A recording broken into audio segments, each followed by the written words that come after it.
ରୁ ଖବର ପାଇ କେବଲାଙ୍ଗ ପୋଲିସ ତାପରେ ମାଜିଷ୍ଟ୍ରେଟ୍ ଆମର ଇନ୍ସପେକ୍ଟର ସାଙ୍ଗ ମିଳିତ ସହଯୋଗରେ ଏ ଜାଗାରେ ଚଢ଼ାଉ କରାଯାଇଥିଲା। ଚଢ଼ାଉ କରିକି ଲକ୍ଷାଧିକ ଟଙ୍କାର ଅଫିମ ଗଛକୁ ନଷ୍ଟ କରାଯାଇଛି। କେତେ ଏକର ହେଇପାରେ କି କେତେ ବେଶୀ ହେଇପାରେ ବୋଲି ଅନୁମାନ କରାଯାଉଛି? এটা ତ ହାର୍ଡଲି ହେବ ଗୁରୁଣ୍ଡିଆରେ ଗୋଟେ ଥର ହେଇଥିଲା, ସେଠି ବି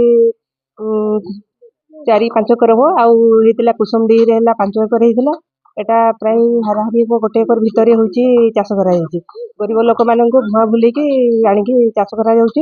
ଆମେ ଏଟାକୁ ଅନୁସନ୍ଧାନ ଜାରି ରଖିଛୁ କେମିତି ତାର ମୂଳୋତ୍ପାଟନ କରିବୁ। ମୁଖ୍ୟ ଅଭିଯୁକ୍ତ କେବେ ସେଟା ଧରାଯିବ ବୋଲି ଅନୁମାନ କରାଯାଉଛି? ସେଟା ଆମେ ହେଉଛି ଜାରି ରଖିଛୁ ସେଇ ଜିନିଷଟା ନିଶ୍ଚିତ ହେଉଛି ଆପଣଙ୍କୁ ଜଣେଇବୁ ଯଦି ଜଣା ପଡ଼ିଗଲା।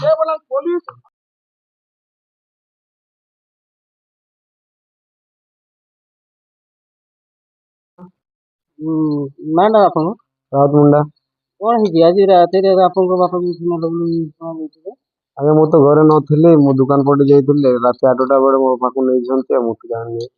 ଅଫିମ ଚାଷ ଆପଣଙ୍କ ବାପା କରୁଥିଲେ କି? ଆଜ୍ଞା ସେ ତ ସେଠି କାମ କରୁଥିଲା, ମୁଁ ସେ ଚାଷ ତ ନ କରୁଥିଲା, ଆଉ ଗୋଟେ ପିଲା ଆସୁଥିଲା। ଆଜ୍ଞା ସିଏ ଜାଣିଥିବ ସବୁ, ଆମେ ତ ଜାଣିନୁ ଆଗରୁ ସେ କରୁନଥିଲୁ। ପିଲାର ଘର କୋଉଠି? ଆଜ୍ଞା ସେ ଝାଡ଼ଖଣ୍ଡରୁ। ଏଠି ଆସିକି କେମିତି ତୁମ ବାପାକୁ ଚାଷ କରୁଥିଲେ? ସେଇଟା ତ ମୁଁ ଜାଣିନି ଆଜ୍ଞା, ତ ସେଇଟା ସେ ଶିଖେଇଥିବ ମୋ ବାପାକୁ, ଆଉ ମୁଁ ତ ଜାଣିନି ସେଇଗୁଡ଼ାକ। ଏଠି କୋଉଠି ରହୁଥିଲେ ସେ? ସେ ଆଜ୍ଞା ବନ୍ଧୁକଟିରେ ବି ତା ଶ୍ୱଶୁର ଘର ଅଛି, ଆଉ ଶିରିମାରେ ବି ତା ଶ୍ୱଶୁର ଘର ଅଛି। ତା ନାଁ କ'ଣ ବୋଲି କହୁଛନ୍ତି? ତା ନାଁ ତ ଆଜ୍ଞା ପାଣ୍ଡୁ ବୋଲି କହନ୍ତି, ଆଉ ମୁଁ ସେଟା କହିପାରିବିନି କ'ଣ ନାଁଟା ପାଣ୍ଡୁ ବୋଲି ତ ମୁଁ ଚିନ୍ତା ଶୁଣିଛେ।